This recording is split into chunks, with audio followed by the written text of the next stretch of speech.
And now, the best 60-ish seconds of your week. And although it's St. Valentine's Day weekend, and folks might think I should be wearing red, of course, I'm wearing the green, because how could I not be after the Philadelphia Eagles, in absolute domination over a team that wore red, won the Super Bowl this past week. And just a couple of notes on the Super Bowl. We'll get to politics in just a minute. But I thought it was worth noting that this year, the average lineman on both sides of the ball was 6'6", 338 pounds. Think about that when you compare it to the first Super Bowl, where the average lineman was 6'3", 246 pounds. That's almost 100 pounds per player difference. That's not just genetics. I'm sorry, folks. You'll have to figure out the rest. But a couple of notes prior to the game. First, I really liked America the Beautiful done New Orleans style. I thought it was really cool, thought it was really beautifully done. But again, the national anthem jazzed up in ways I didn't care for personally. But then, fast forward just halfway through the game to that halftime show, which was, in my judgment, an absolute debacle, a disaster. I couldn't understand a word he said, and I'm guessing I'm probably happy I couldn't. But when will the NFL figure out that that's not the crap people want to see during halftime of America's premier sporting event?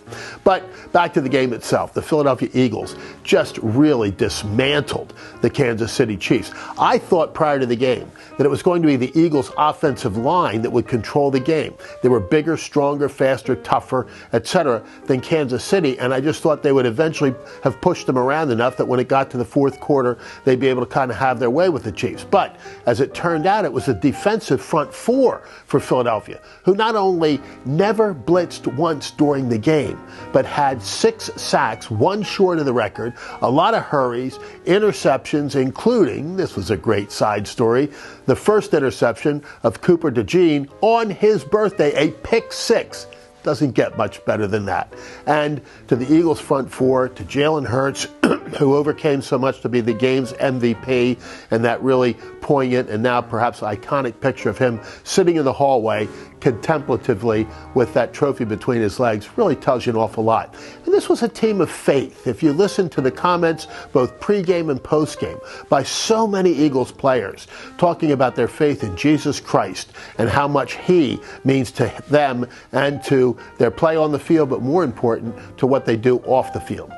And so my last comment will be an off-the-field moment that occurred just a couple of days ago. There was a little boy in Northeast Philadelphia by the name of Andre Howard who saved his sister's life in that horrific plane crash that occurred up there by sheltering her body from flying debris.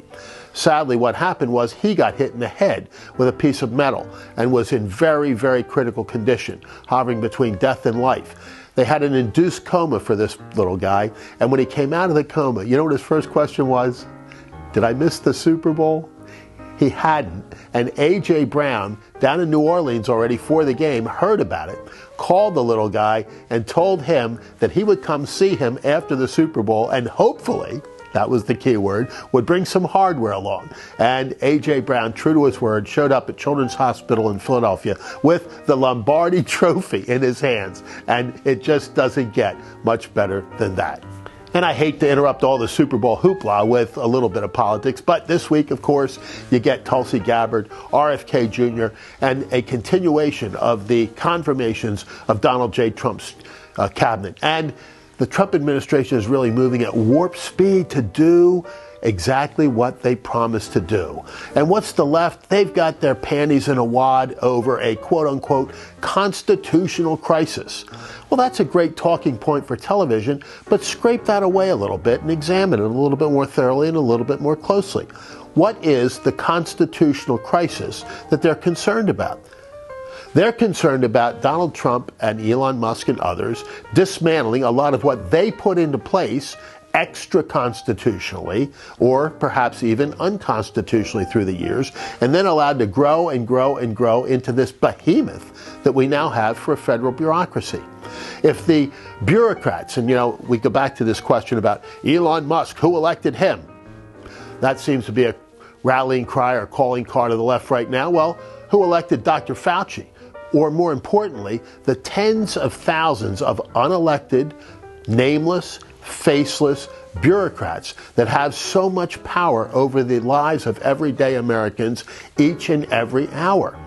And if those people aren't accountable to the executive branch, to whom are they accountable? Our founders put together a tripartite system of government with checks and balances and accountability built into it. It was a genius system.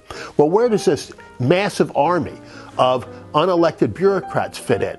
You know, you can call it the swamp, I do, but regardless of what it is, the deep state or anything else, they have tremendous power. None of them were elected. And when an elected official says, we're going to put some controls, some accountability, and some responsibility into the system, it ought to be applauded by everyone. Taxpayers ought to get more for their buck. We ought to see less inefficiency, less mismanagement, less outright corruption in the federal bureaucracy. And that's what the Trump administration is moving so quickly to do. Let's hope that they continue to be successful, because for now, that is the best 60-ish seconds of your week.